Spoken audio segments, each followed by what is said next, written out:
British Admiral Howe's got troops on the water. 32,000 troops in New York Harbor. 32,000 troops in New York Harbor. They surround our troops, they surround our troops, they surround our troops. As a kid in the Caribbean, I wished for a war. I knew that I was poor, I knew it was the only way to rise up. If they tell my story, I am either gonna die on the battlefield in glory or rise up. I will fight for this land, but there's only one man who can give us a command so we can rise up.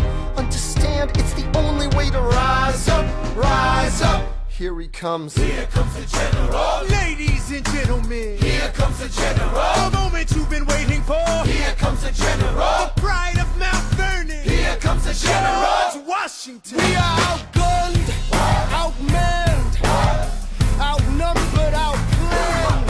We gotta make an all-out stand. Hey yo, I'm gonna need a right-hand man. Check it. Can I be real a second? For just a millisecond, let down my guard and tell the people how I feel a second. Now I'm the model of a modern major general, the venerated Virginian veteran whose men are all lining up to put me up on a pedestal, writing letters to relatives, embellishing my elegance and eloquence. But the elephant is in the room, the truth is in your face when you hear the British cannons go boom.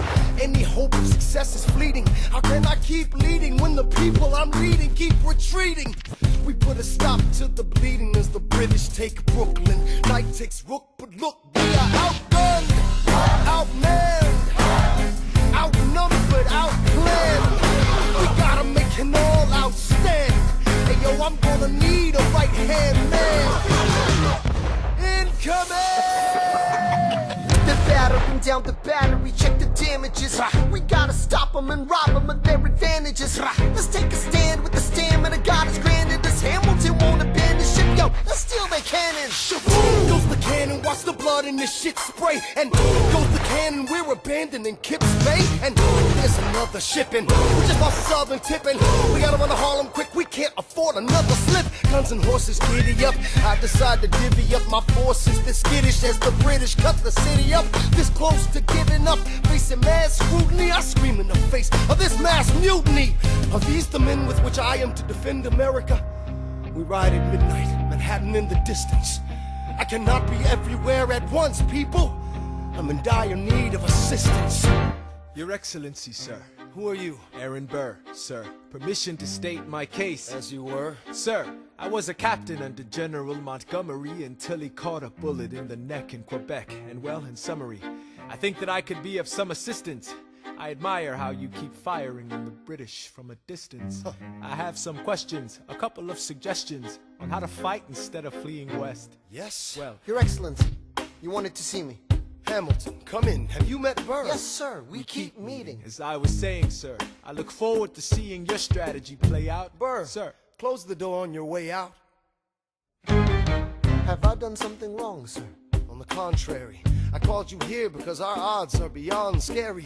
Your reputation precedes you, but I have to laugh. Sir? Hamilton, how come no one can get you on their staff? Sir! Don't get me wrong, you're a young man of great renown. I know you stole British cannons when we were still downtown. Nathaniel Greene and Henry Knox wanted to hire you. To be their secretary, I don't think so. Now why are you upset? I'm not. It's all right you want to fight, you've got a hunger. I was just like you when I was younger. Head full of fantasies of dying like a martyr. Yes. Dying is easy, young man. Living is harder. Why are you telling me this? I'm being honest. I'm working with a third of what our Congress has promised. We are a powder keg about to explode. I need someone like you to lighten the load. So? I am not throwing away my shot. I am not throwing away my shot. Hey yo, I'm just like my country. I'm young, scrappy, and hungry. I am not throwing away my shot. Son, we are outgunned, outmanned. You'll need all the help you can get. I have some friends. Lawrence Mulligan, Marquis de Lafayette. Okay, what else? Outnumbered, outplanned. We'll need some spies on the inside. Some kingsmen who might let some things slide. I'll write to Congress and tell them we need supplies. We rally the guys, master the element of surprise. I'll rise above my station, organize your information till we rise to the occasion of our new nation. Sir, Here comes the general.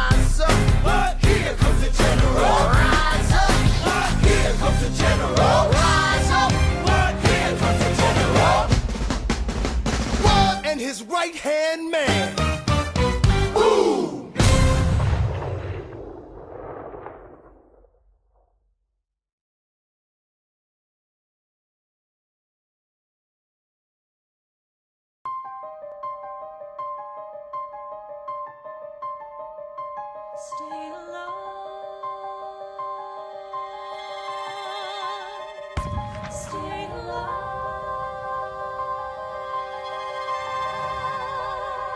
I have never seen the general so despondent. I have taken over writing all his correspondence. Congress writes, George attacked the British forces. I shoot back, we have resorted to eating our horses.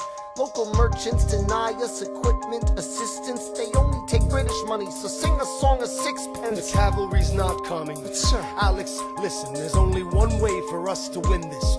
Provoke outrage. Outright. that's right. Don't engage, strike by night. Remain relentless till their troops take flight. Make it impossible to justify the cost of the fight. Outrun. Outrun. Outlast. Outlast. Hit 'em quick, get out fast. Stay alive until this horrible show is past.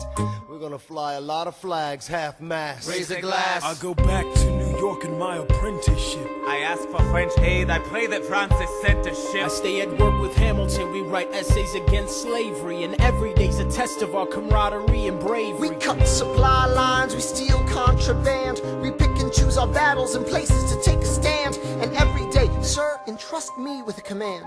And every day, No. he dismisses me out of hand. Instead of me, he promotes Charles Lee, makes him second in command. I'm a general. Yeah, he's not the choice I would have gone with. He shits the bed at the Battle of Monmouth. Everyone attack! Retreat! Attack! Retreat! What are you doing, Lee? Get back on your feet! There's so many of them! I'm sorry, is this not your speed? Hamilton, ready, sir. Have Lafayette take the lead. Yes, sir. 1,000 soldiers die in 100-degree heat. As we snatch a stalemate from the jaws of defeat. Charles Lee was left behind without a pot to piss in. He started saying this to anybody who would listen. Washington cannot be left alone to his devices. Indecisive from crisis to crisis. The best thing he can do for the revolution is turn and go back to planting tobacco in Mount Vernon. Don't do a thing, history will prove him wrong. But sir, We have a war to fight, let's move along. Strong words from Lee, someone ought to hold him to it. I can't disobey direct orders. Then I'll do it. Alexander, you're the closest friend I've got. Lawrence, do not throw away your shot.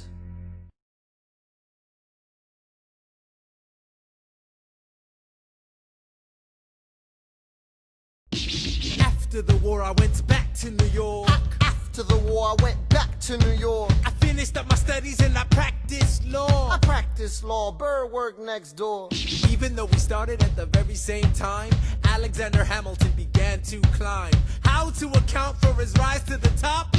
Man, the man is non-stop. Gentlemen of the jury, I'm curious, bear with me. Are you aware that we're making history? This is the first murder trial of our brand new nation, the liberty behind the liberation. I intend to prove beyond the shadow of a doubt with my assistant counsel. Co-counsel Hamilton, sit down. Our client Larry Weeks is innocent. Call your first witness. That's all you had to say. Okay, one more thing. Why do you assume you're the smartest in the room? Why do you assume you're the smartest in the room? Why do you assume you're the smartest in the room? Soon that attitude may be your doom. Why do you write like you're running out of time? Write day and night like you're running out of time. Every day you fight like you're running out of time. Keep on fighting in the meantime. Corruption's such an old song that we can sing along in harmony. And nowhere is it stronger than in Albany. This colony's economy's increasingly stalling, and honestly, that's why public service seems to be calling me. I practiced the law, practically perfected it. I've seen injustice in the world and I've corrected it. Now for a strong central democracy. If not, then I'll be Socrates throwing verbal rocks at these mediocrities. Hamilton at the Constitutional Convention. I was chosen for the Constitutional Convention. There is a New York junior delegate. Now what I'm gonna say may sound indelicate. He goes and proposes his own form of government. His own plan for a new form of government. Talks for 6 hours, the convention is listless. Bright young man. Yo, who the F is this? Why do you always say what you believe? Why do you always say what you believe? Every proclamation guarantees free ammunition for your enemies. Why do you write like it's going out of style? Write day and night like it's going out of style. Every day you fight like it's going out of style. Do what you do. Alexander? Aaron Burr, sir, Well, it's the middle of the night. can we confer, sir? Is this a legal matter? Yes, and it's important to me. What do you need? Burr, you're a better lawyer than me. Okay. I know I talk too much, I'm abrasive. You're incredible in court. You're succinct, persuasive. My client needs a strong defense. You're the solution. Who's your client? The new U.S. Constitution? No. Hear me out. No way. A series of essays anonymously published defending the document to the public. No one will read it. I disagree. And if it fails, Bert, that's why we need it. the Constitution's a mess. So it needs amendments. It's full of contradictions. So is independence. We have to start somewhere. No. No way. You're making a mistake. Good night. Hey, what are you waiting for? What do you stall for? What? We won the war. What was it all for? Do you support this Constitution? Of course. Then defend it. And what if you're backing the wrong horse? Burr, we studied and we fought and we killed for the notion of a nation we now get to build. For once in your life, take a stand with pride. I don't understand how you stand to the side. I'll keep all my plans close to my chest. I'll wait here and see which way the wind will blow. I'm taking my time watching the afterbirth of a nation, watching the tension grow. I am sailing off to London. I am accompanied by someone who always pays. I have found a wealthy husband who will keep me in comfort for all my days. He is not a lot of fun, but there's no one who can match you for turn of phrase. My Alexander, don't forget to ride. Look at where you are. Look at where you started. The fact that you're alive is a miracle. To stay alive, that would be enough. And if your wife could share a fraction of your time, if I could grant you peace of mind, would that be enough? Alexander joins forces with James Madison and John Jay to write a series of essays defending the new United States Constitution entitled the Federalist Papers. The plan was to write a total of 25 essays, the work divided evenly among the three men. In the end, they wrote 85 essays in the span of 6 months. John Jay got sick after writing 5. James Madison wrote 29. Hamilton wrote the other 51. How do you write like you're running out of time? Write day and night like you're running out of time. Every day you fight like you're running out of time. Like you're running out of time. Are you running out of time? How do you write like tomorrow won't arrive? How do you write like you need it to survive? How do you write every second you're alive? Every second you're alive. Every second you're alive. They're asking me to lead. I'm doing the best I can to get the people that I need. I'm asking you to be my right hand, Treasury man. or state? I know it's a lot to ask. Treasury or to state? leave behind the world, you know. Sir, do you want me to run the Treasury or State Department? Treasury. Let's go. Alexander, I have to leave. Alexander. Look around at how lucky we are to be alive right now. Helpless. They are asking me to leave. Look around.